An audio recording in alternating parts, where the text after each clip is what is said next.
Psychology in Seattle. So, Berto, we did an episode on Ted Bundy 10 years ago with Lita, and I thought we would do an updated version because, you know, presumably we're smarter now. I can't believe it's been 10 years. Like, that still feels like, yeah, a couple of years ago we did Ted Bundy. Yeah. What do you say? Let's talk about the psychology of Ted Bundy. Yeah. Excited. This is the Psychology in Seattle podcast. I'm your host, Dr. Kirk Honda. I'm a therapist and a professor. My name is Humberto Castañeda, and I'm a professional man-at-arms. So the thing that I want to say up front is that we decided to do this because people have been asking us to do this because there's a new Ted Bundy documentary on Netflix in which they take these interviews with him, these recordings, and they play a lot of that while they're telling the story of Ted Bundy's life. Right.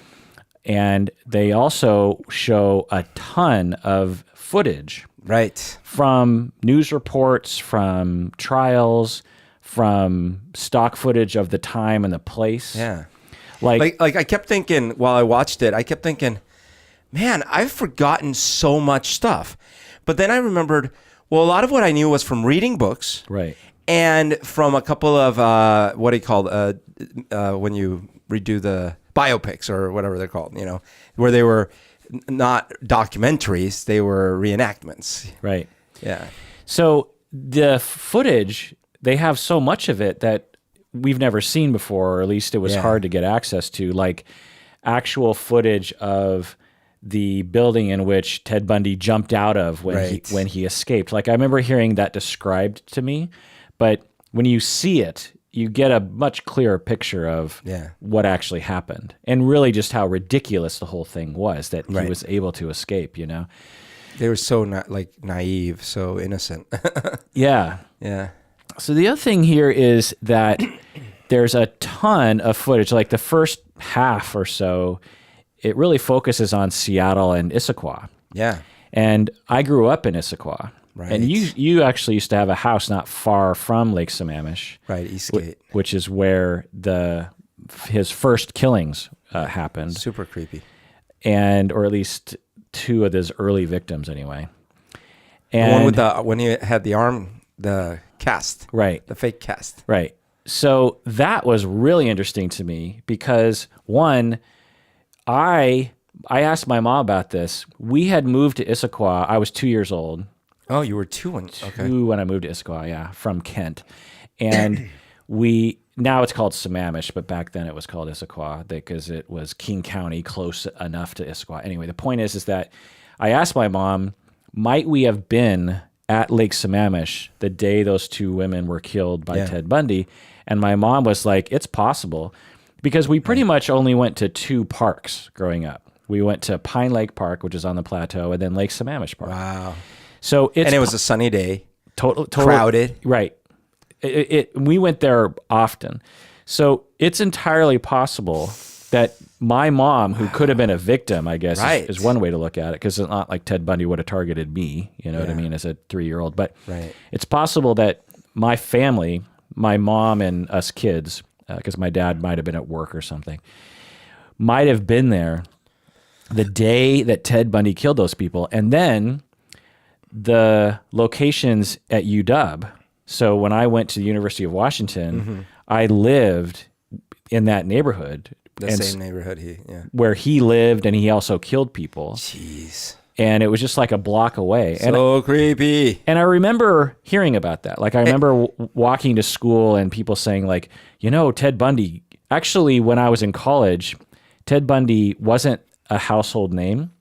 It was, at least to our generation. I remember hearing in college, they would be like, did you know there was a serial killer that used to kill people and one of their victims was found like right over there? And then it wasn't until years later that it was like, oh, Ted Bundy, you know, like I feel like the internet really helps us to know these things in a way that I didn't really know when I was younger. For some reason, first of all, Ted Bundy was well known in Colombia for some reason. Really? Yeah, so much so that when I started watching Married with Children, I got really confused at first because I heard it was like the character was Al Bundy, and I'm like, wait a minute, like they're making a show about the serial killer?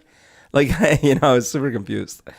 And Right. So that tells you that Ted Bundy wasn't a household name because they wouldn't have named him Al Bundy. Right. They would have named him something else. Right. Because that would be too confusing. The wrong connection. And then also in high school, I was really into it, and I read a couple of the one from the woman, and I read 2 books about him. Right. In the 80s and 90s, Ted Bundy was something that only super fans knew about. Yeah. People who read biographies and this kind of thing. And I just want to point that out for future generations to know that, according to me anyway, culturally speaking, our fascination with serial killers has increased over the years. Sure. Which I don't know what that means. Well, what do you think that means? Well, I mean, it's an archetype of this sort of thing that we are not accustomed to in daily life, which is the totally animalistic killer who, and in the way it's portrayed, as we've talked about before, it's sort of like super intelligent, very devious, very careful planning, the ultimate anti-hero. And then if you add into the Ted Bundy mythos, and he's charming and good looking and all these things, I think it becomes really an intriguing proposition for many people. Okay. Like Grand Theft Auto. Why is Grand Theft Auto? Why is The Sopranos? Why is, a lot of these shows are Breaking Bad, right? Like all these bad people are the heroes. And this is like the ultimate bad person. Probably why Dracula is fascinating. I mean, Dracula is, if nothing else, a serial killer, right? It's kind of crazy.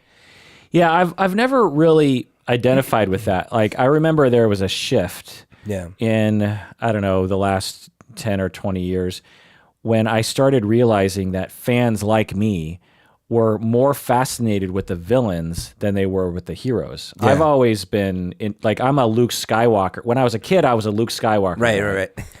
As I grew up, I became more of a Han Solo guy. Sure. But even Han Solo is not a bad guy. Right. But I would never be like a Darth Vader guy. Right. Like some people are Darth Vader people. Like the Reylo people? Yeah, Reylo. Reylo, whatever.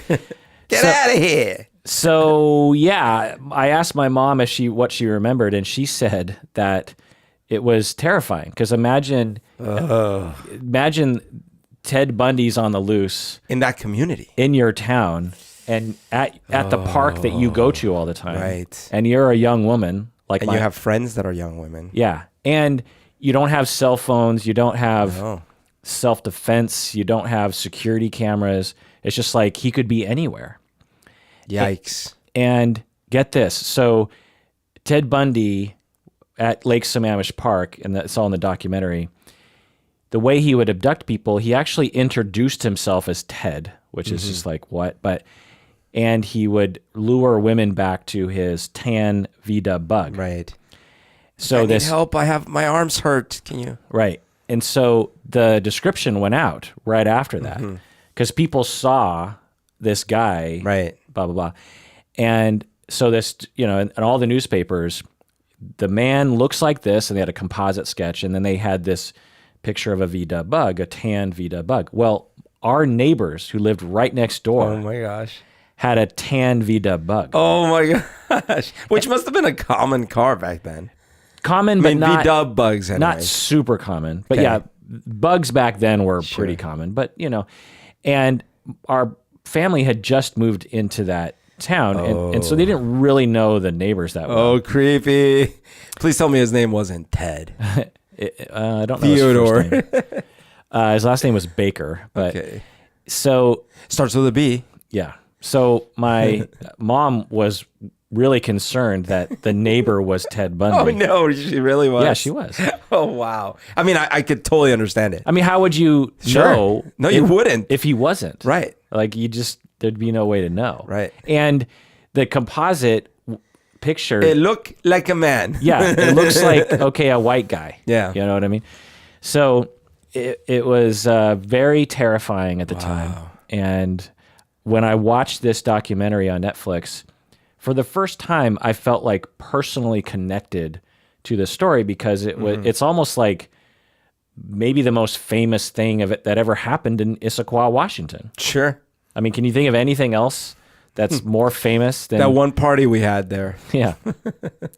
All right. So before going forward, I just want to say as a caveat to all you mainly YouTube people, this is not an episode in which we are doing a document of the facts. This is two random guys. One person is a lay person who is, what do you do again? You know. Yeah. What do you mean? I'm a professional man at arms. That's right. And I am a therapist. I am not a Ted Bundy scholar. I did a little bit of research on this, and so I'm going to get some minor details wrong. The purpose of this episode is to try to educate people about psychopathy, about sadism. It's not about to educate you about the details of Ted Bundy's life. Totally. So if you're a stickler for details, go away. I just want you to get off my lawn, get out of my YouTube channel, and leave us alone, because I don't like people like you who comment on. You'll listen to 3 hours of free content on the internet, and the only thing you say is, You didn't like Chianti? You idiot. It's fava beans, not llama beans. I see what I did there. I do. So just let it go, people. Just let it go. All right. It's not fava. So can anyone eat fava beans anymore? No. They're not good for you. Really? Why? They so they have, I forget what the nutrient is in them, but they actually can, the more fava beans you eat, it can ruin your digestive system. And then you become a serial killer? Yeah. But if you drink Chianti, it cancels it out. So Ted Bundy was seemingly a mild-mannered guy growing up. He was awkward and he was kind of a loner, didn't really get along with people. Wasn't he in Tacoma when he was a kid? I don't know. I thought he grew up in Tacoma. Yes. So, well, he was born somewhere else. Yeah. And then... But I feel like they had a house in Tacoma. Yeah, I believe that's where he grew up. So that's another... Right, and I lived in Tacoma. Right. Maybe I'm Humberto Bundy. That'd be a weird twist. And then you kill me, and you're like, yes! Yes, it worked! It all came together. That was my goal all along. I love it when a plan comes together. So Ted Bundy was kind of a loner, but there wasn't anything aggressive or hostile about him, seemingly, at least to many reports. Right. And he goes to University of Washington. He's a psychology student. He eventually goes to PLU, which is down in Tacoma. He goes to, studies law. He's the kind of young man that girls would want to bring home to their parents. Yeah, the next door neighbor. Right. Because at the time, we're talking 1970, and if you look at pictures of him and compare it to other men his age of the time, he was pretty clean cut. Pretty clean cut. Right. So think of the boy next door. Yeah. Good old American kid. And when he's not making the crazy eyes, he looks normal. Yeah.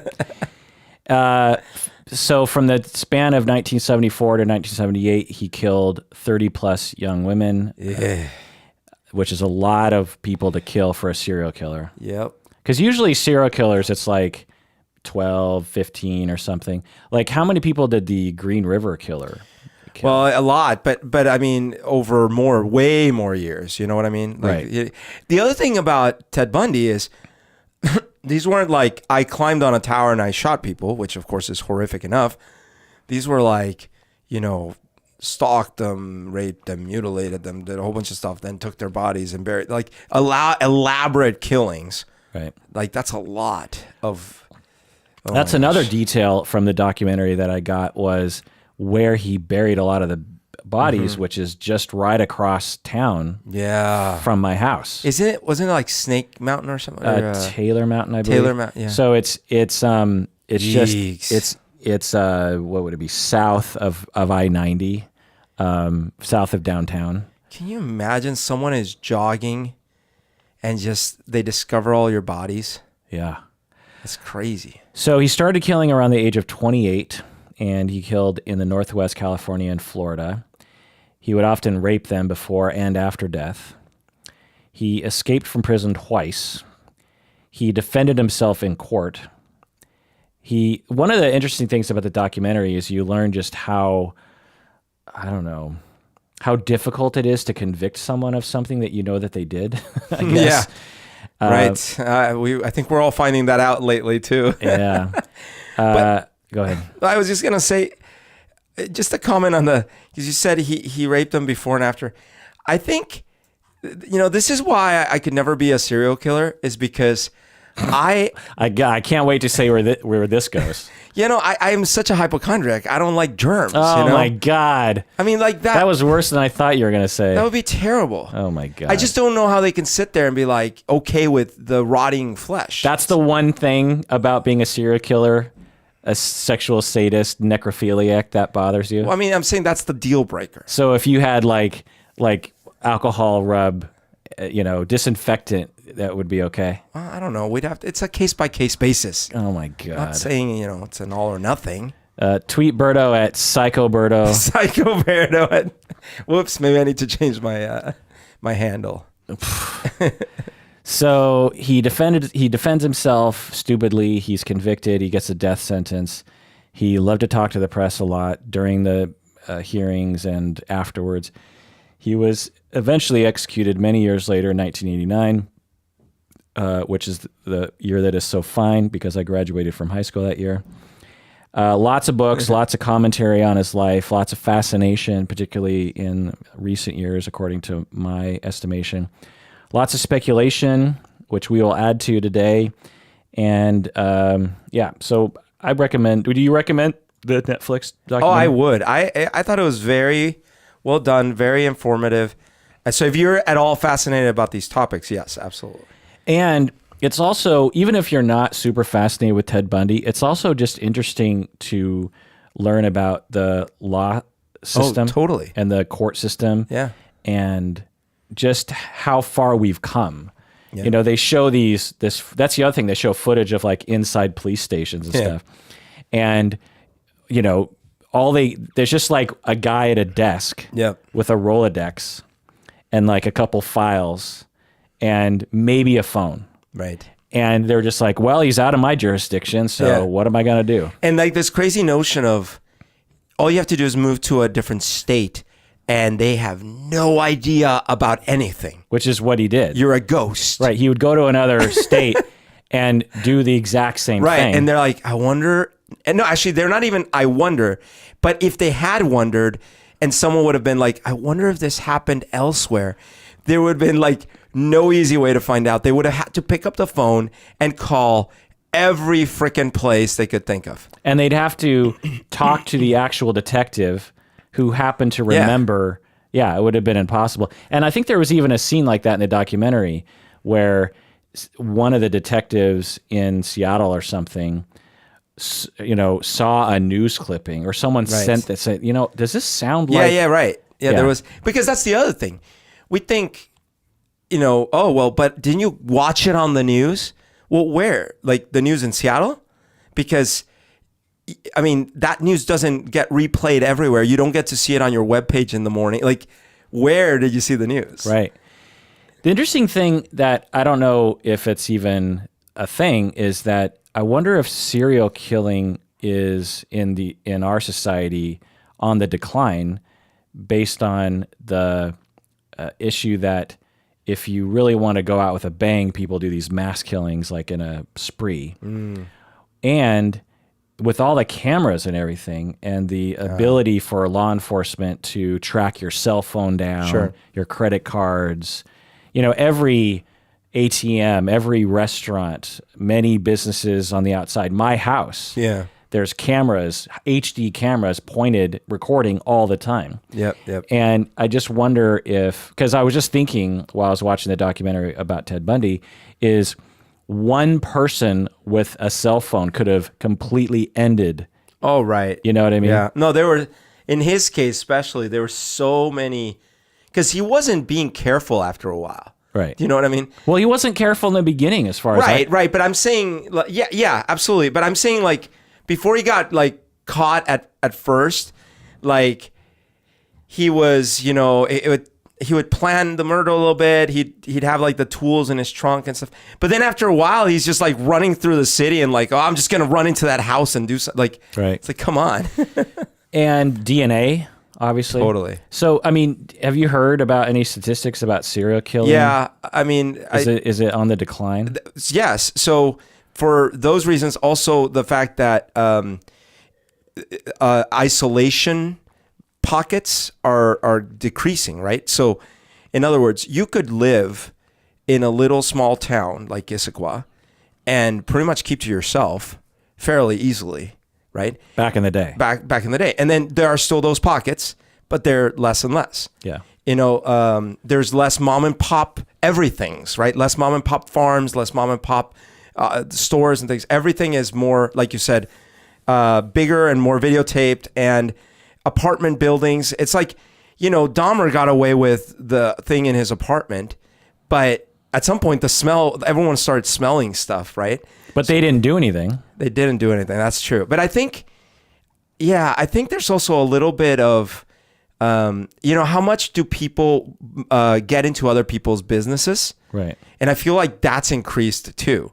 because of this culture of like, I'm going to pull out my cell phone and I'm going to post this I don't know. somewhere. I think that's a interesting idea. It could be true. But at the same time, you have people like Harvey Weinstein in the era of cell phones and the internet, just easily abusing dozens of women. And it takes a critical mass and a lot of journalists to actually get together and, you know, circumvent security and the ability to tweet. You know, I think that's our narrative. It's like, well, anyone can just complain at any time. I think most people are still able to do horrible things. And I guarantee you there are still, well, we know there are still mass murderers out there that, first of all, in other countries, let alone, right? But like, even in this country, if you happen to have a place that is fairly isolated, if you happen to, you know, live or transit in an area that's not as technologically rich, you could still get away with literally murder. Right. You know, pick off the highway, take them to your... In fact, in the past few years, there's been a few of those, like the dudes that had people in prison for many years in their house. You know, how many of those exist currently? It's kind of creepy. Yeah. Very creepy. All right. So, Berto, why did Ted Bundy do these things? What is it about his psychology that resulted in this very aberrant behavior? I mean, you know, I don't know, but he did seem to have some patterns that you could see evidence for in all these in the videos of him and in the interviews and all these things, and some of it which he himself confessed to, if we were to believe his confessions. Things like he had an incredible aggrandized sense of self, like totally narcissistic sense of himself. And he spoke of himself in those court proceedings like he was the most important thing in that courtroom and in general. He also was very impulsive, it seems like. Very, very impulsive, which saved him in a couple occasions because he was able to escape. How many people would actually go through with an idea to escape out of a jail, you know, and he just kind of did it. So impulsivity, narcissism, and then the other stuff is it seems like he really enjoyed when others suffered, you know? Right. Now, he claims it was all because he got into pornography, but I don't buy his self-analysis on that. I think so, you know. He seems like he was probably literally not empathetic. He didn't really feel others' pains very much. Yeah, but why? Who knows? Yeah. Well, let's take a break, and we get back. I will provide my 4 hypotheses or 4 factors that I think played a role. What do you say, Berto? Let's do it.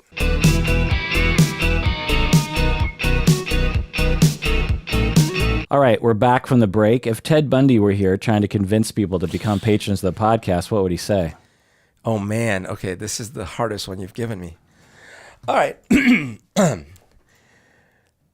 Ladies and gentlemen of the jury, what you have heard here is a lot of reasons why this is the best podcast ever. And you're going to hear a lot of negativity and a lot of reasons that we've lured podcast listeners and murdered them violently. That it couldn't be farther from the truth. I couldn't hurt a fly So please give us all your money so we can build better. We can do more episodes, have better basement, a lot of things we can do with this money. That's messed up, but I asked you to do it, so that's my fault. All right. So number one is biology. It probably played a role, and possible to know, even if we had his alive body today, we would have no way of answering that question. But we do have ways of possibly looking at that, i.e. lineage. When you see people's biological line and you see particular behaviors, then you can take a guess and say, well, maybe biology plays a role in personality, development, and behavior, which of course makes sense. And there's some evidence of that, like his mom's father, his grandfather, was described as incredibly abusive, tyrannical, volatile. He physically abused his wife and 3 daughters. Yikes, man. And he was very racist and bigoted, and he was cruel to animals. So that's a key thing there.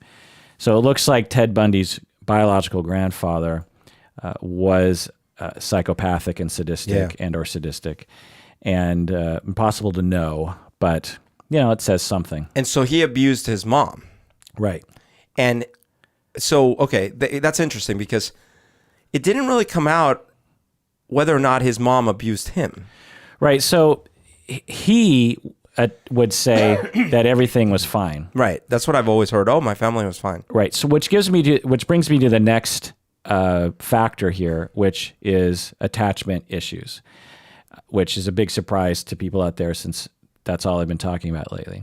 Surprise. But the evidence is pretty clear to me, is that he had a lot of early attachment injuries. Now, to cut to the chase, everything I'm talking about here, lots of people have, and 99.99999% of these people do not kill anybody. Right.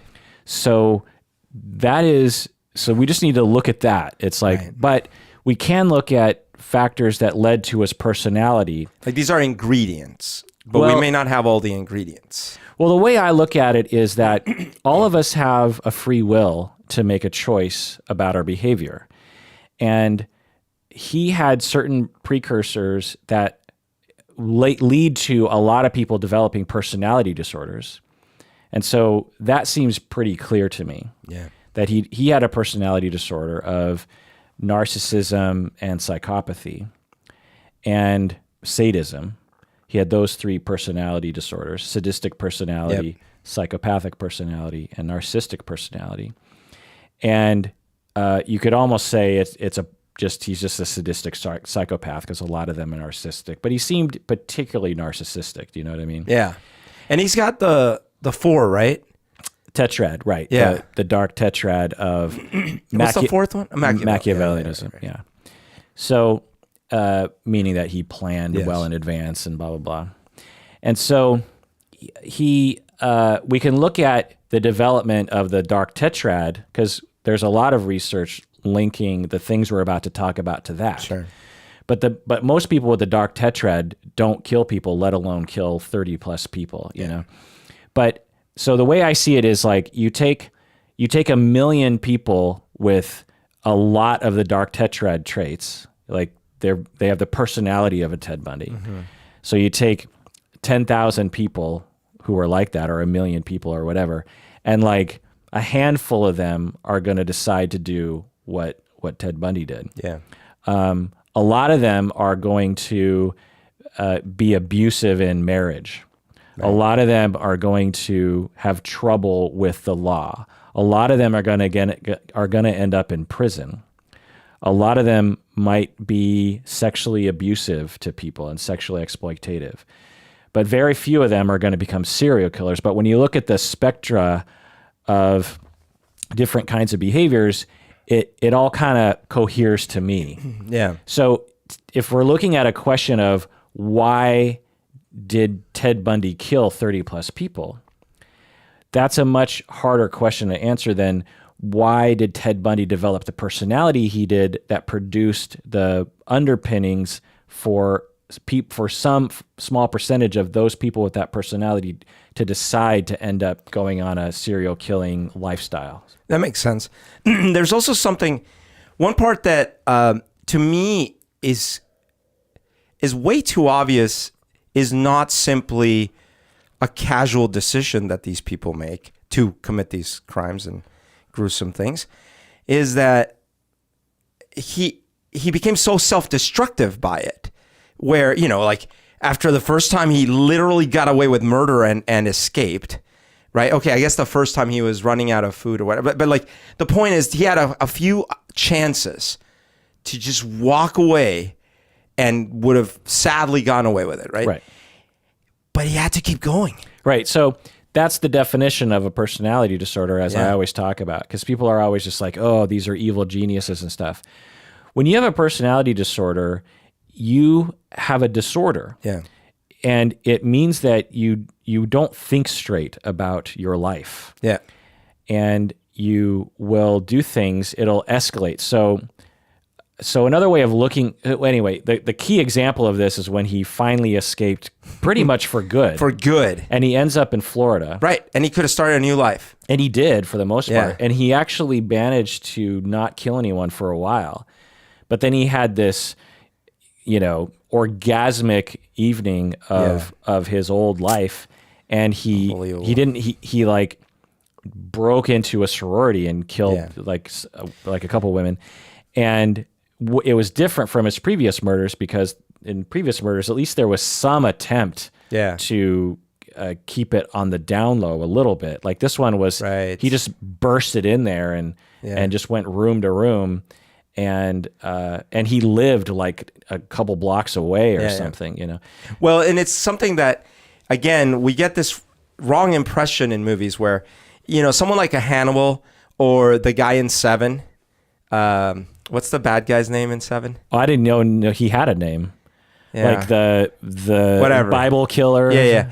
These people, when you look at their character, they're sort of like these monastic, super disciplined, supernaturally disciplined brainiacs, right? They sit there, legs crossed. They could, you imagine they could sit there for 50 years undisturbed if they had to, Right. And so Hannibal, it's like, you get the sense like he's not compelled to kill. He kills for these erudite reasons when he wants to, right? And so that's the sense you get. Whereas, these people can't help it. Like, I'm not saying they're excused or anything like that. I'm just saying it is a disorder. Right. They can't even function. Right. Yeah. Good. Well said. And Ted Bundy's one of the smartest ones of this group. I mean, I guess you could argue that the Zodiac killer was even smarter because he actually got away with it. Sure. Anyway, so getting to attachment. So what do we know about his early life? Well, it's hard to know because he was born in the 40s. And so there's that. And Does he have a Facebook page? And he probably does. The real Ted Bundy, at the real Ted Bundy. Yeah. When you try to get histories, you have to ask people for their memories, and they have reasons to, if you're the mom, if you're Ted Bundy's mom, and you made a lot of mistakes, what good does it do to tell the press, oh yeah, I'm to blame for Ted Bundy's problems, Right. And if you're the neighbors, it might be the opposite, like, oh, I remember something dark about him or whatever. Because I want people to come to me and talk to me.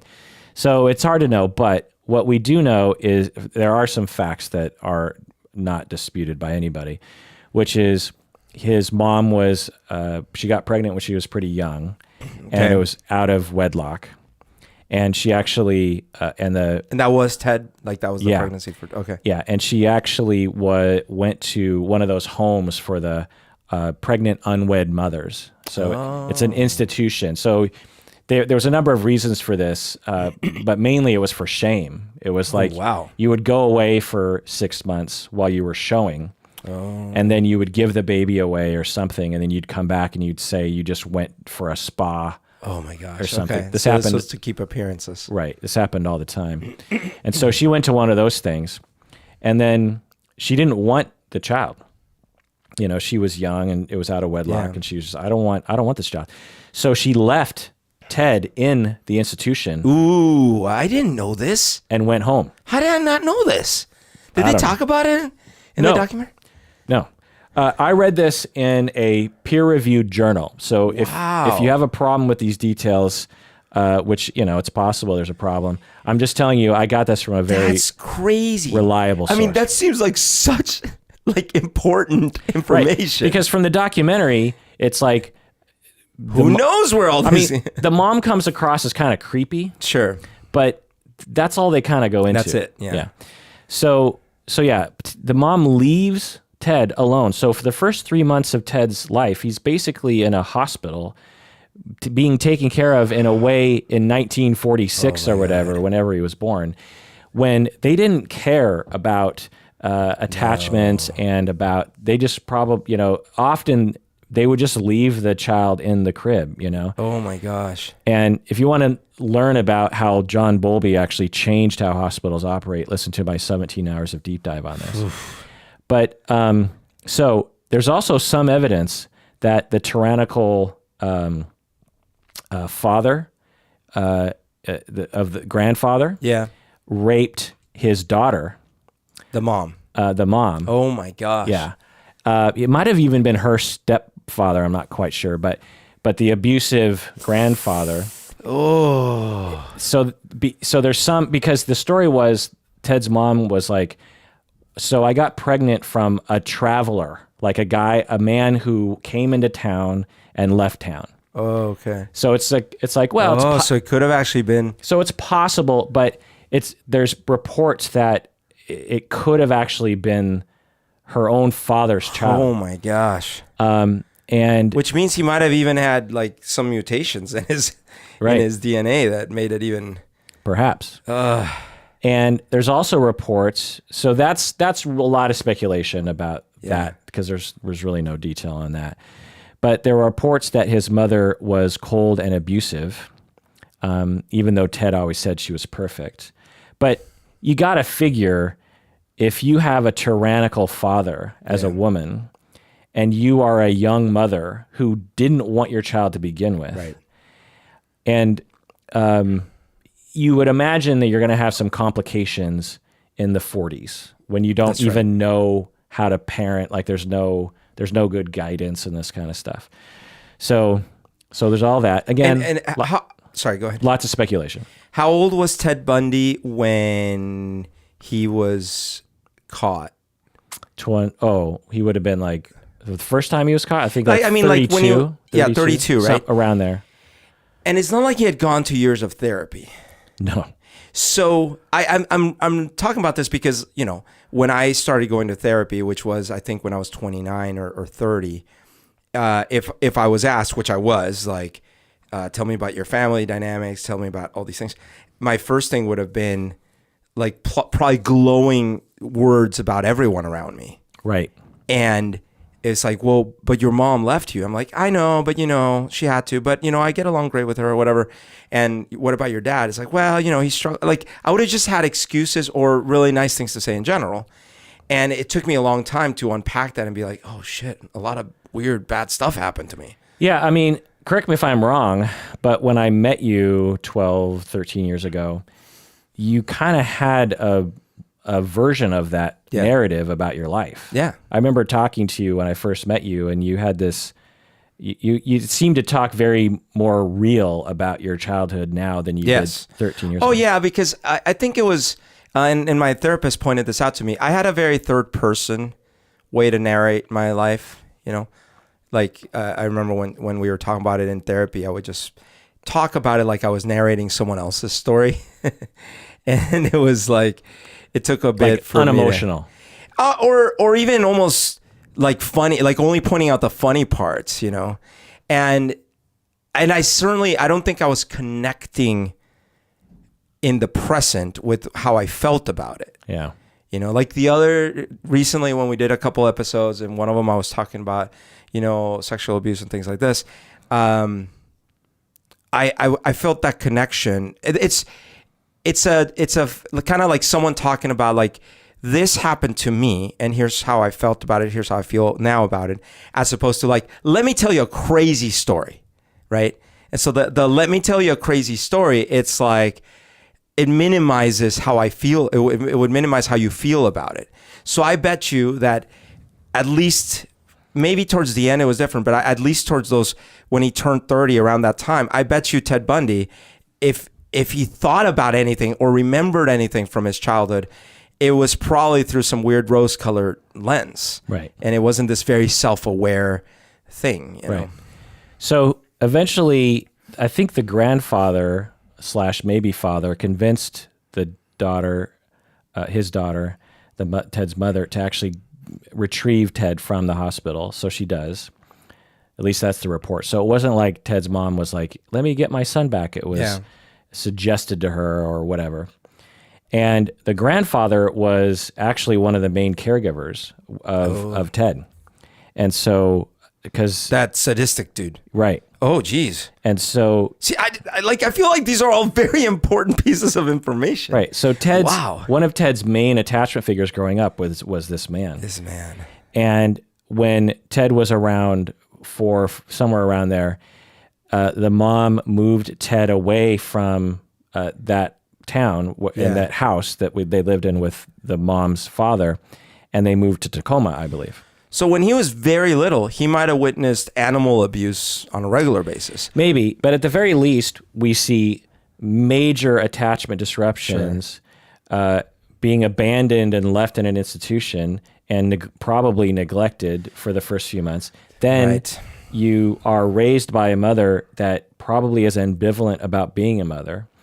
You are also raised by what seems to be a sadistic psychopath himself.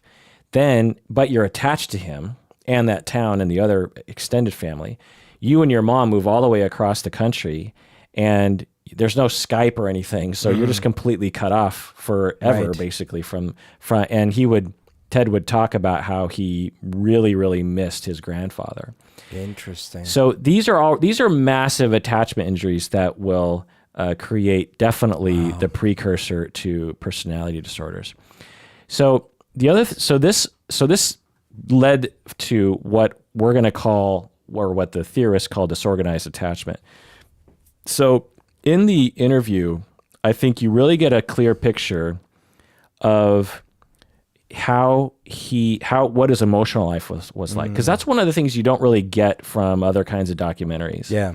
You don't get an idea of like, what was his subjective experience? Yeah. It's all about the facts, like, oh, then he did this and then he that, it's all this surface stuff. But, when you actually hear Ted talk about his inner life, what I hear is someone who has disorganized attachment, which is a very severe form of insecure attachment, in which essentially you were faced with some very difficult attachment disruptions and injuries as a young person, and had no way to cope.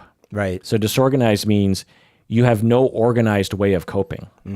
Because some people will develop what we call preoccupied, which is you become very focused on your parents and very focused to make sure that you're pleasing them. Or you go to avoidant, which is like, I'm just going to avoid people altogether. I'm going to become very independent. Severe forms of that are narcissism. But when you are so mistreated, and maybe you have the biology as such, you actually never land on it, but on a consistent way to cope. And so there's really no solace to the ongoing pain. Wow. And the evidence that I heard him, and it was like bone chilling as he was talking, because I was like, my God, if he had a therapist at the time, like it just would have. When he met Stephanie Brooks, it's not her real name, but a lot of the documentaries and stuff will use her pseudonym because they want to protect her anonymity. But she comes along he's in his early 20s or something around that time. And she, for the first time in his life, he talks about how for the first time he felt loved. Right. And so how could your life be so great with your mom? Right.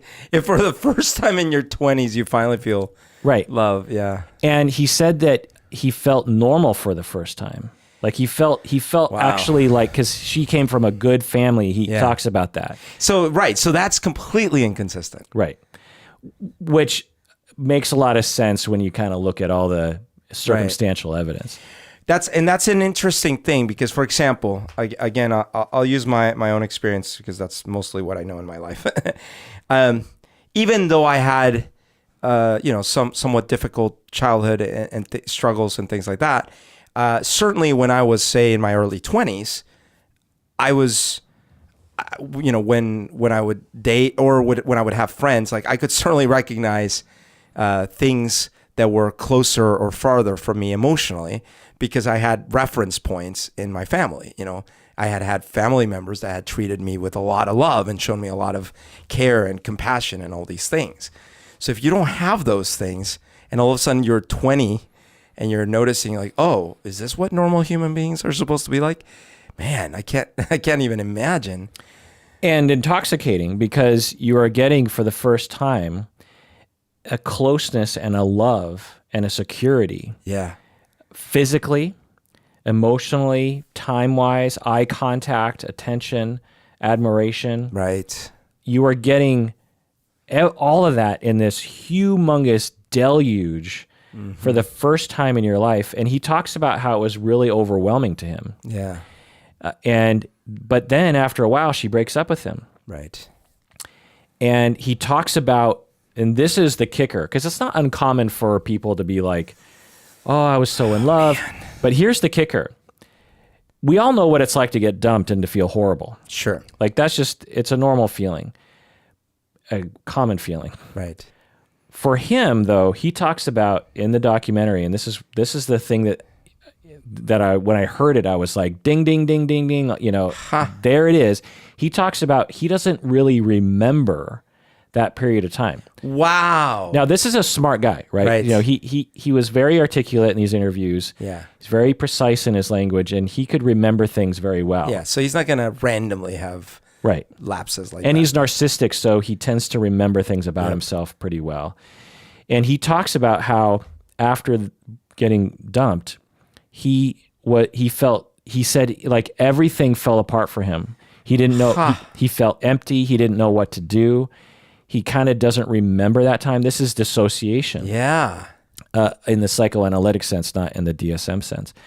And he's in such utter despair and pain because he had opened himself up kind of for the first time since he was a young child, that it's very, very upsetting to him and very, very unnerving. So, and no way to cope. And because he doesn't trust other people based on his attachment, disorganized attachment, he doesn't reach out to anyone to talk to them. Right. He doesn't, confide in his friends. He doesn't go to a therapist. Right. He doesn't call his mom. Mm-hmm. He doesn't do anything. He just sits there in this pain and despair without any trust in other human beings. Because that's another thing that disorganized attachment will look like when people are young, and there were accounts of this, is that he was awkward and he was a loner.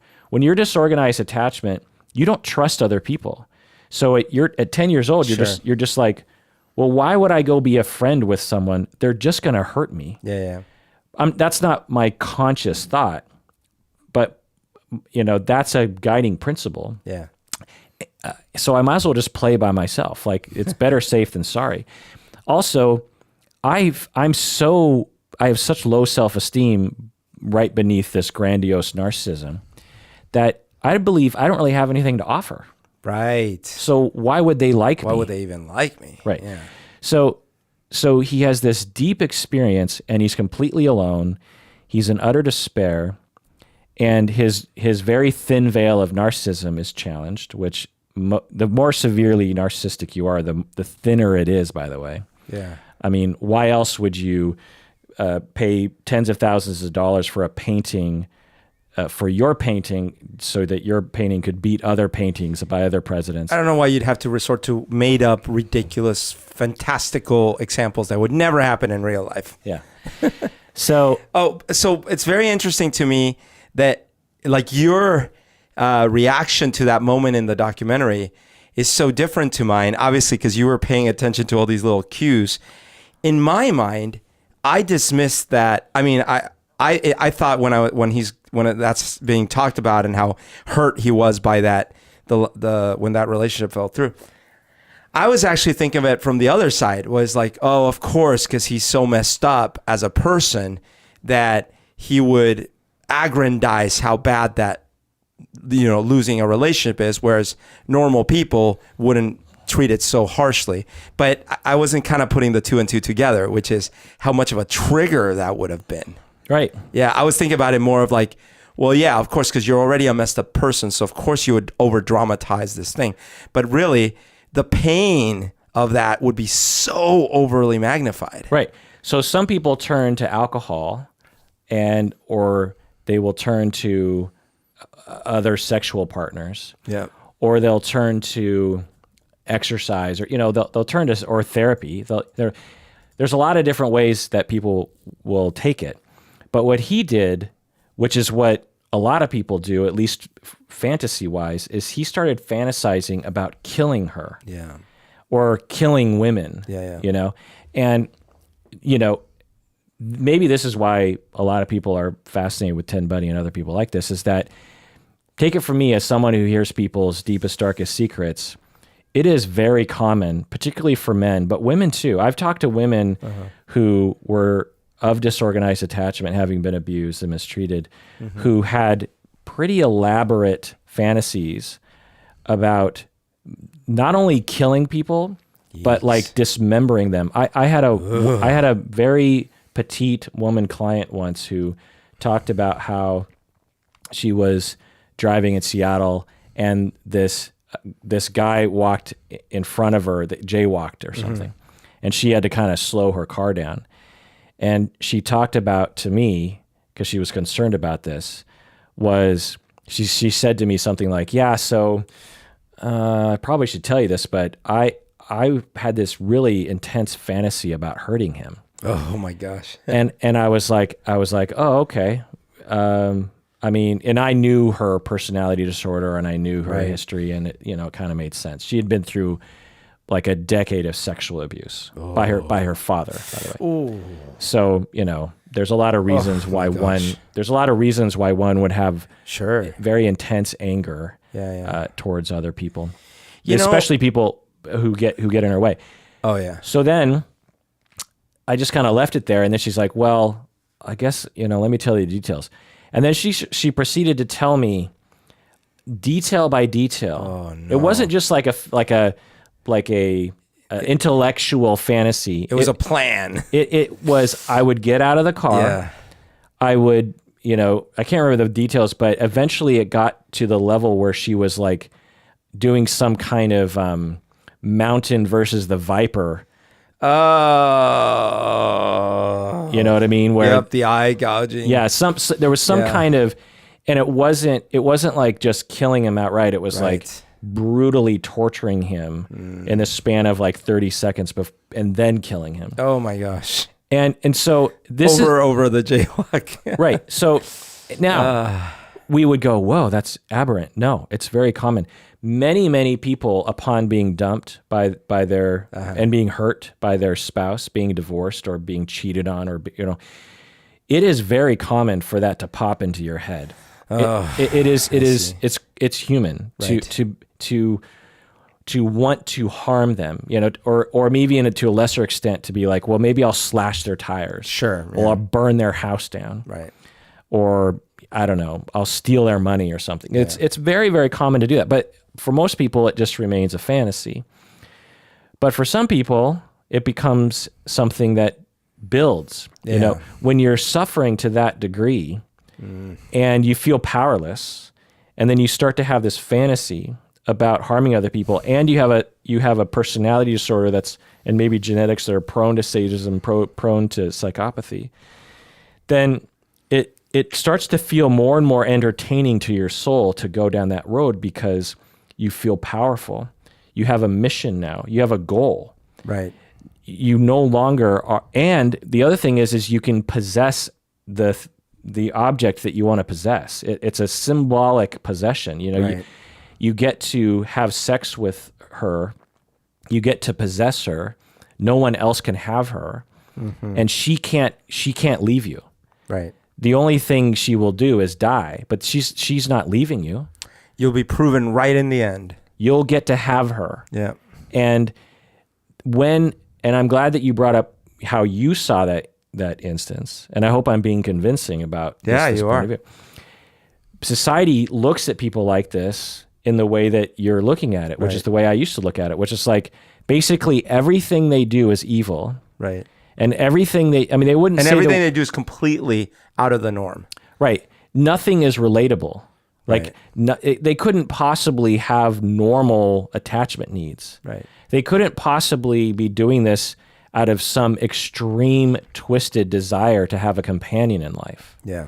I believe Dahmer had a very good dose of this as well. Totally. And so to me, all I see is a disorganized attachment person with the genetics for sadism and psychopathy, and also developed psychopathy in all likelihood as well.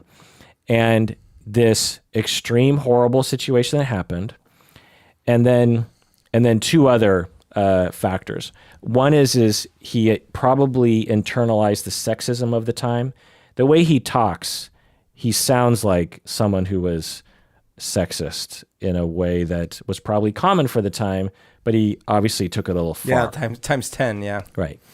When the way he talks, it sounds similar to the red pill, MGTOW, incel, pickup artist, men's rights people.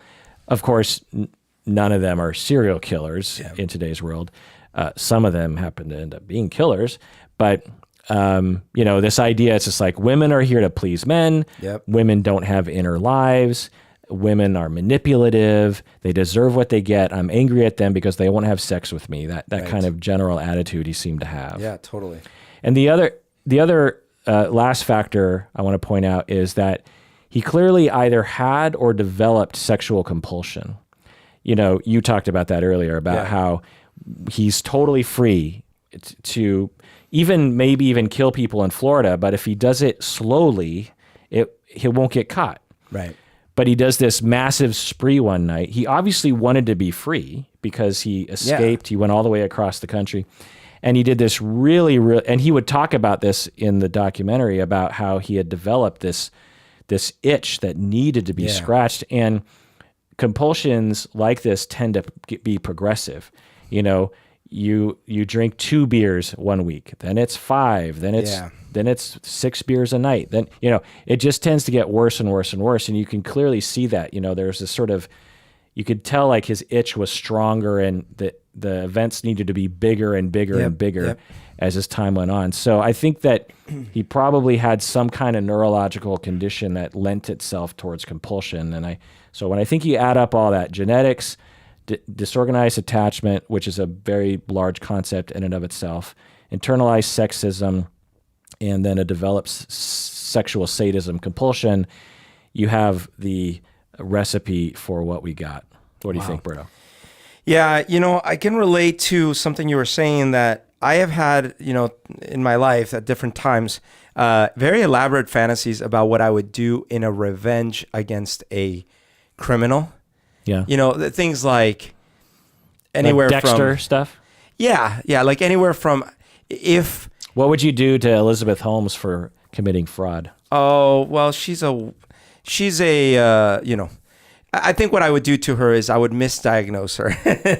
I would say that she has I would probably misdiagnose her with being allergic to honey, and then I would tell her that she's deathly allergic to honey, and then every night at dinner she would be eating, and I'm like, oh, there's some honey in there. And it would be like, not really anything bad would happen. But I thought you would say something like, I would figure out a way to defraud millions of dollars out of her by trying to sell a fraudulent, I don't think anyone can pull a fast one on her. But, no, but seriously, I would think of things like, I wish I were a superhero, like that's, I'm sure, a common thing.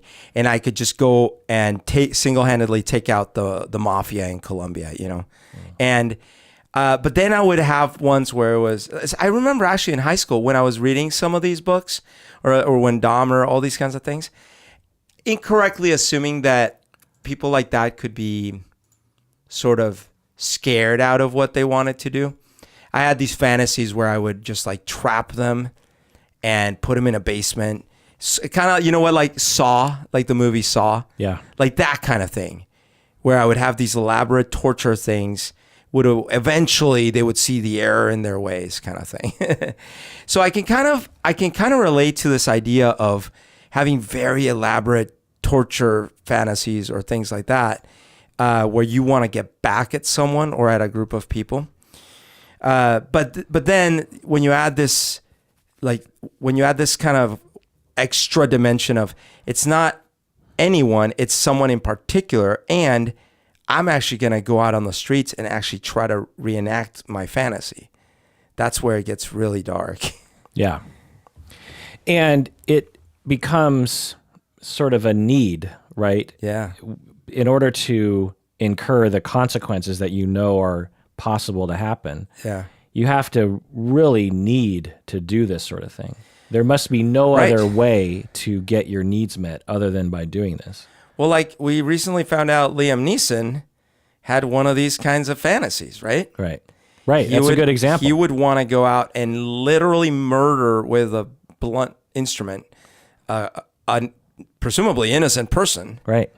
But that's an example of someone who had a fantasy and decided ultimately in the end not to do anything. Yeah. Okay, so let's look at the Hare conceptualization of psychopath. This is the Hare conceptualization. The diagnosis of psychopathy is varied depending on who you're talking to, but let's look at the Hare conceptualization since it's the dominant one. Number one, Berto, pathological lying. Absolutely. Number two, glib and superficial charm. Yes. 3, grandiose sense of self. Absolutely. Number 4. Was this like, hey, let's just describe Ted Bundy? So I'm glad you brought that up. I was eventually going to say this, and I'm glad it occurred to you right away. Yeah. That, we're often looking at people like Elizabeth Holmes or the guy, the Fire Festival guy, and we're like, oh, they're a psychopath. And then we actually look at the Hare conceptualization, the 20 items, and we're like, well... Yeah, we couldn't find a lot of them. We're like, we don't have evidence for that. Yeah, we're like, maybe 10 out of 20, kind of.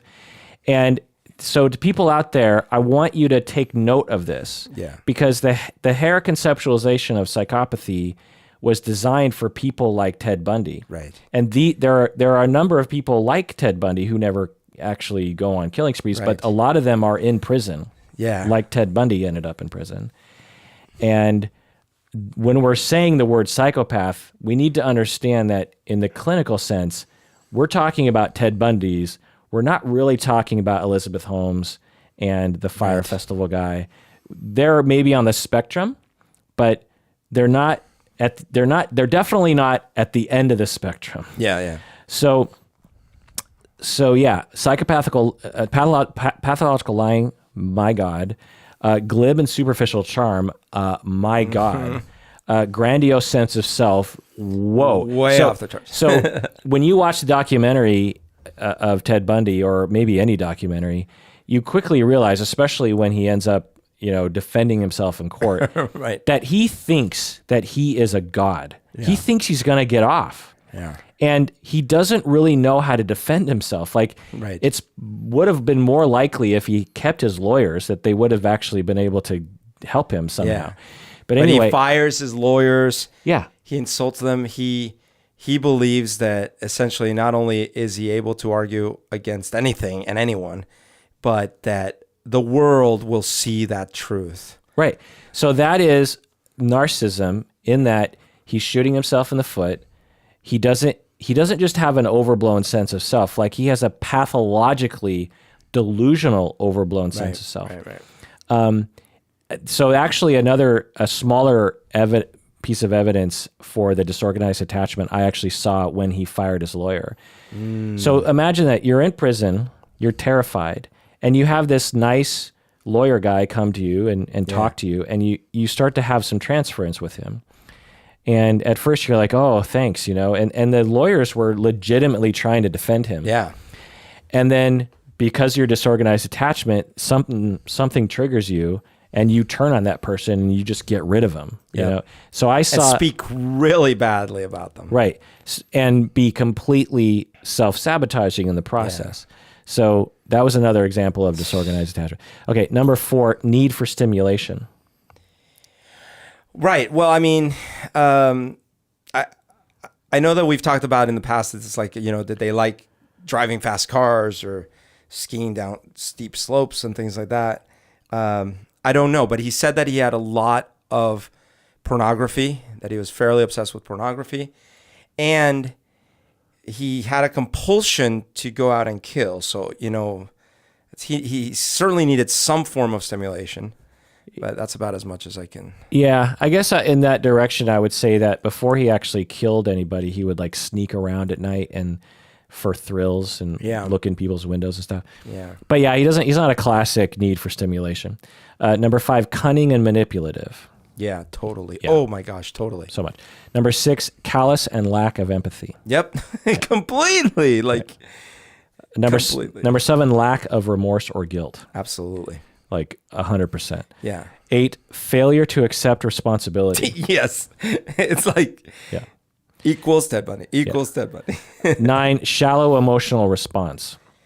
Right. Because the only times, like there's very few times in those interviews where you could almost hear like an actual feeling come through. Right. The rest of the time he's either narrating experiences, and the dude, the interviewer, pulled that trick on him, which was like, why don't you just tell me about some other, tell me about a guy who would have done this. Like if you were looking, that was brilliant because it tied into his narcissism. Right. So if you haven't seen the documentary, there's this guy who's interviewing Ted Bundy over many hours, and he can't get Ted to talk about the murders. He can only get Ted to talk about sort of known things. Yeah. And he's like, I need Ted to talk about the murders. And so he comes up with this idea as he's really frustrated, and he goes to Ted, and he's like, so I know you're into psychology. You studied psychology. If you were to look at the case file of Ted Bundy, what would you see? Well, this was brilliant because it externalized it for Ted Bundy enough so that he could actually talk about it. And of course, he wants to talk about it because he's narcissistic. Right. And it gave him plausible deniability, at least in his mind it did.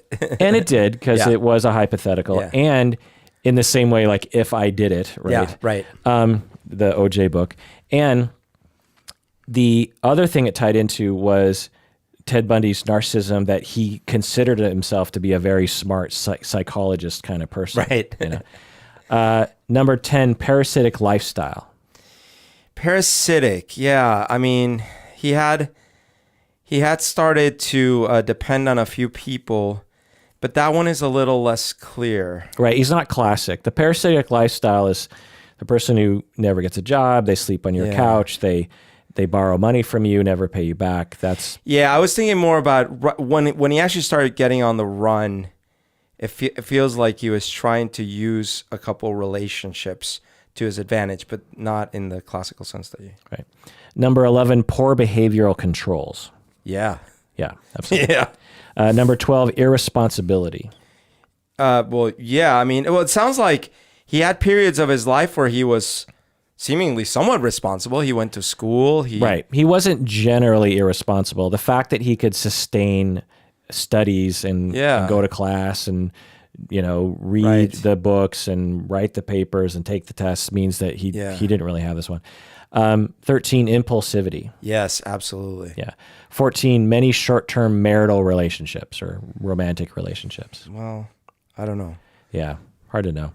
I think he was so disorganized that he only maybe had one relationship, Right. And then he had the relationship with the woman in prison, by the way. Yeah, right. He got pregnant. Man, that's a whole other incredible. We should do the psychology of women who fall in love with serial killers. Because right. What's his face? Manson also. Same. Yep.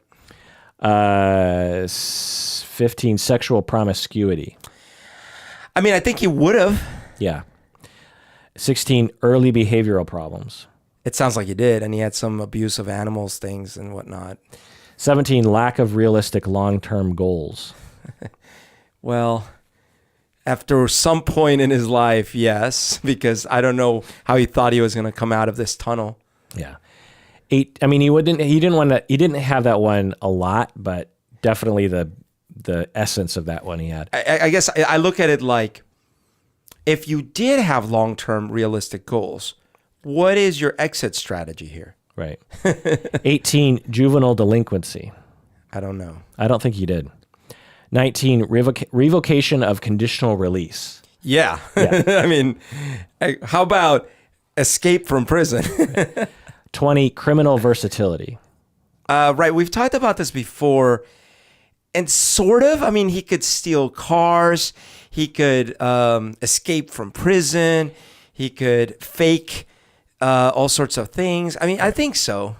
Yeah, I mean, he doesn't fit the classic because you could say that a lot of the ancillary crimes were all in service of his sadistic psychopathic killing. Right. He wasn't like also running a mob operation on the side. Right. But he definitely did commit a wide variety of crimes. Right. You know, so. Like, I guess if that had been his motivation, he would have and could have. Right. But again, when we look at the key criteria, lying, superficial charm, grandiosity, cunning and manipulative, callous lack of empathy, lack of remorse and guilt, failure to accept responsibility, shallow emotions, poor behavioral controls.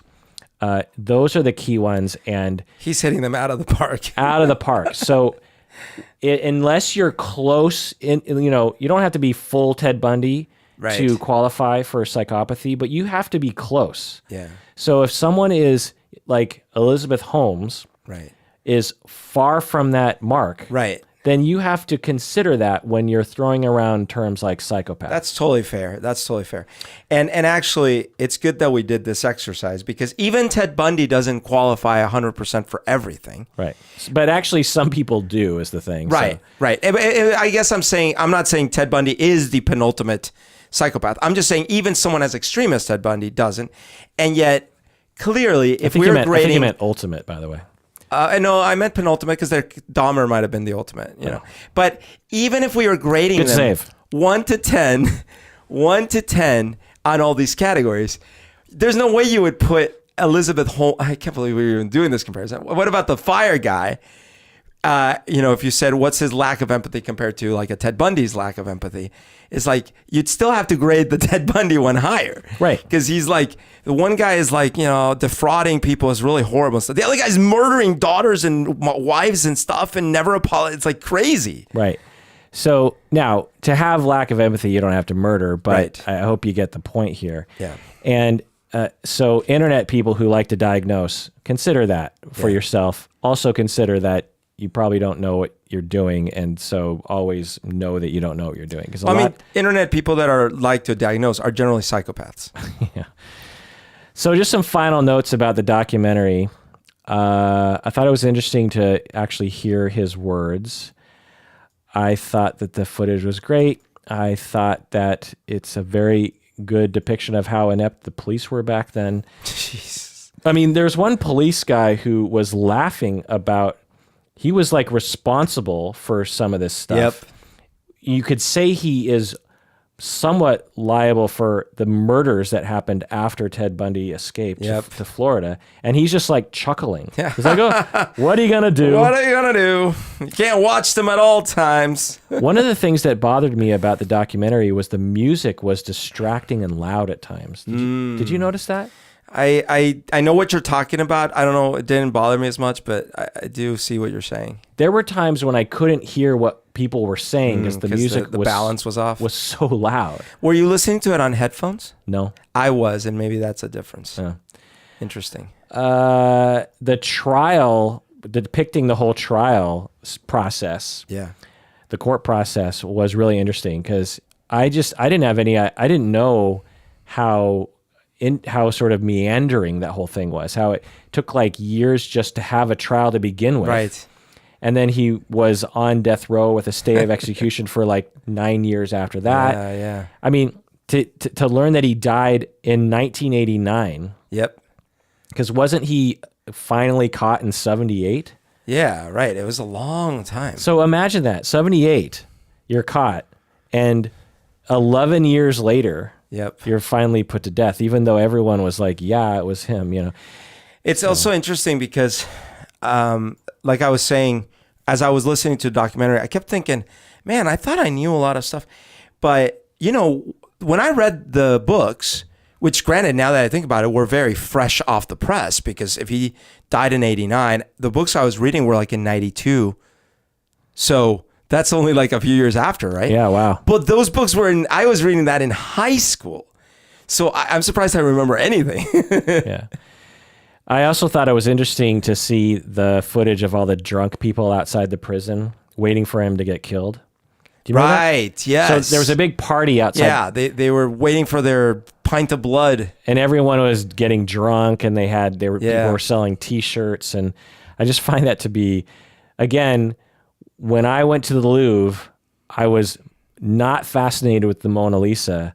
I was fascinated with the throng of pushy people Trying to see them. trying to not see it, but take a picture of it or get a selfie with it, or, you know, it's just so interesting to see society, I guess, do its thing. Right. And to see like a bunch of dude bros in Florida hanging around a prison and like looking at the camera and going like, you know, fry baby fry or something, right. and selling T-shirts with Ted Bundy's face on it and him hanging from a noose or something, or it was like, oh man, which you know, I don't know what to think about it. I'm just saying that's interesting.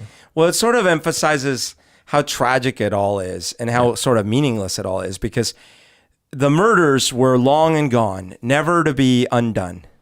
Right. Never to be undone. The torture, the killing of the individual, in my mind, you know, when I was young, I definitely was like, kill them, torture them, blah, blah. But, you know, nowadays, I'm like, oh, man, first of all, I just wish it was a quicker, less expensive process. And I do think some people need to be removed from society. It's too much of a risk. But I just don't think we should celebrate any of it. There's nothing to celebrate. It's all a tragedy. Interesting. So the last thing, did you know what his last meal was? I forget. It was steak and eggs. Steak and eggs. Okay. What would be your last meal? My last meal, oh my gosh, it would be coconut rice with raisins. It's this version that my grandma makes. It's got like, the rice is browned. And so remember, you're in a prison, so you'd have to rely on a physical cook. So in my hypothesis, you know, because you could say, I want my grandma. But she's not around. She's right outside waiting for you don't think she's going to be around for her grandson's execution? Well, I think another interesting question I have for you is, say you're in prison in Seattle, and you either have to rely on the cook at the prison. Oh, God. Or you know, because you can get takeout. You know, you can get people. Oh, you can? People get McDonald's sometimes in prison for your last meal. Oh, for your last meal. Okay. So something in Seattle. Okay. So takeout. What? All right. If I can only rely on takeout and no grandma meals, I suppose I would want it to be from Assaggio. Italian meal from Assaggio. Well, what? Oh, it would definitely be like Alfredo. No. It would be the linguine. It would be a linguine with probably some fish linguine, you know, or clams linguine, something in a rich like sauce. A rich sauce, rich white sauce. Yeah, and bread with the garlic dip, with the garlic oil dip. Okay. And a bottle of Chianti. For me, it would probably be pork nachos from the Matador. It's sort of a pork nachos. It's sort of a douchebag Mexican restaurant in Seattle. I don't know if it's all over actually, I think it might be all over. It's more than just, there's one in Tacoma. Yeah. So, but their pork nachos are divine. There's a lot of good pork nachos in Seattle. So they're not just good, they're great. Yeah. I just love nachos. I love nachos so much. One of my students got me nacho socks. But I was also thinking other things, because I really like to think about this. I thought an assortment of Pagliacci pizza slices. Oh, nice. I actually had that yesterday. Another one is there's a burger place in Ballard called Giddy Up, and I don't know, I just really like their burger and their tater tots. Also, there's a English place style downtown called Cask and Trotter, and they have a pork slider that's really, really good. Well, how many dishes would you order? All these. How is there a limit? There must be a limit. But maybe the most appropriate is, in Issaquah, even when Ted Bundy was killing people, there's a very old drive-up diner called Triple X. Oh, yeah, I know Triple X. It's actually XXX, but people call it Triple X. And they have that gigantic burger. Yeah. And it was the kind of pull-up where you drive up and there were people on roller skates. And we would go there when I was young because it was one of the only places to eat at a restaurant. And it's still there, and it's under complete new ownership that has a completely different set of menu items, by the way. Okay.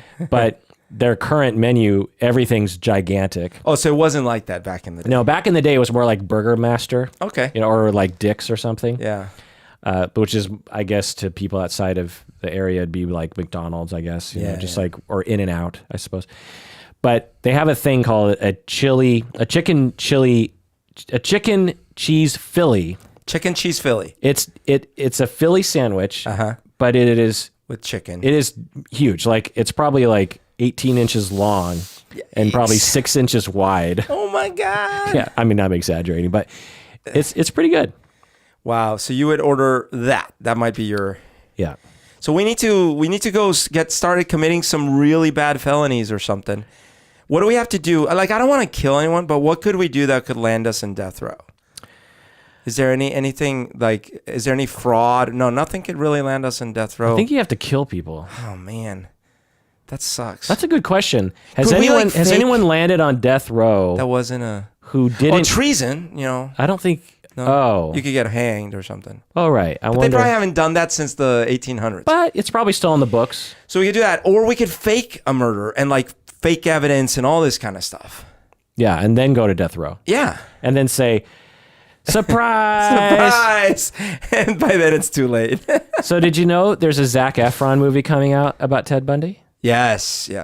And at first I was very skeptical. Then I saw a picture of it or a preview. I was like, whoa, that could be interesting. So I think, at first I was like, ooh, that sounds interesting. Yeah. But then I'm like, well, what's the plot? It's just going to be serial killer porn. Do you know what I mean? Yeah. I did hear this criticism, people saying, oh, it glorifies it. It makes it Ted Bundy into this cool person, blah, blah, blah, blah, blah. Like, especially a dramatic movie with Zac Efron. But they've made a movie about the Zodiac Killer. They've made a movie about... But the Zodiac Killer is about the police officers. Yeah. Like, if you... Like, when I watched that movie the first time, I don't even think I necessarily knew it was about a real story. Because you have Robert Downey Jr., you have the Hulk, what's his name? Yeah, Ruffalo, and others. And it's this really well-acted, well-directed Fincher, right? A movie, but a movie that is just about Ted Bundy, like the movie about Jeffrey Dahmer's high school life. Yeah. There's no killing in that, and it's about this friendship between Dahmer and this other guy. I wonder what this movie is going to be about that won't just be like straight up recreation of the horrific actions. That's a good point. That he did. Like, where's the drama? Unless you have like, I don't know. I'm just trying But if people don't know the story, you know. But maybe they'll make it about some police officers or something. They've made movies about Pablo Escobar. They've made movies about a lot of bad people. But again, the Narcos, the one I know of, the TV show, it's about Pablo Escobar, but it's also about the poverty in Bogota. It's also about the low-level drug dealers, and it's also about the DEA agents. It's also about the politics. It's about a lot of things. I'm just trying to figure out what else you would include. Well, maybe they could make it about how the cop work back then was not, like the show Mindhunters, right? Like, right. So you're right. I mean, I hear what you're saying. Who would be the linchpin of the law enforcement, because they were all so inept that they were only a part of that situation for a very short amount of time. Yeah. I mean, I guess if the biopic didn't do his whole life, maybe if you just did it about when he was captured in Colorado, and then he escapes. Maybe that's the end of the movie. Like I could see that being worthy of making a movie and spending millions of dollars on it. I mean, there's many people that would hold that George Bush is at least indirectly responsible for hundreds of thousands of deaths. They've made movies about him. But it's not like... And Dick Cheney. But it's not like, haha, watch George Bush kill people. Well, we don't know what this movie's going to be. Right. So I guess I'm condemning something. I don't know. But I've heard the criticism, and I hear it. And maybe now that we're in a post...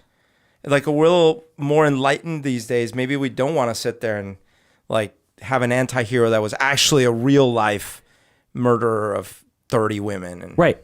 I just got chills being terrified that this movie will be shot and directed and acted in a way where you end up walking out of the movie theater going like, yeah, he got away with it or something, like, I mean, I doubt that would happen. Maybe they can make him look as ridiculous as he looked in the courtroom.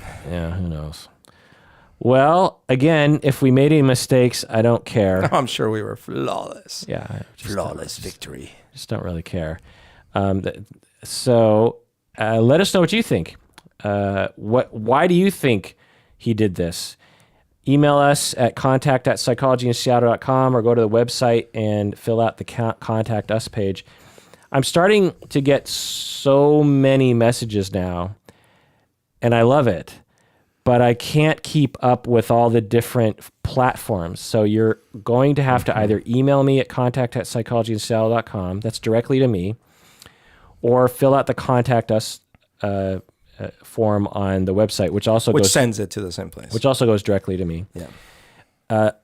Sending me a direct, because someone direct messaged me on Facebook on some random Facebook page that I don't even look at anymore, and then I got a notification today, and it said something like, and all I saw was like, I'll take that as a no. That's all I saw, and I was like, huh. And then I was like, oh, wait, what's happening? And I somehow, it's like, I sort of imagine it like I'm going into the closet and I'm looking for the box that says random Facebook page. And then I'm opening that up. And then I'm looking inside that box for the smaller box that has like the messages that you sent. Right. So I finally get to that page and there's like a number of messages from someone. And then, some time goes by and they're just like, well, I guess that means no. And it's like, I didn't even see the message. Right. So I'm telling people, stop direct messaging. Even Patreon. Don't comment. If you want me to see it, right. Just email me anyway. And people can contact. How would you like people to contact you primarily? On Twitter? Oh, that's a good question. Well, first of all, you can certainly follow me at Psychoberto, but it's Psych0Berto on the Twitter platform. I also have a YouTube channel called Psychoberto, and confusingly enough, that one has no zero. It's just Psychoberto. I do it so no one can find me. But no, the truth is I wanted Psychoberto without the zero, but some other person had already taken it on Twitter, so I had to adjust. And I didn't even come up with a name. April came up with the name. Listener April? Yeah. From Canada? Yeah. The person who loves Jar Jar Binks? Yeah. Well, that does it for that episode of Psychology in Seattle. Thanks for joining us out there. Please take care of yourself because you deserve it.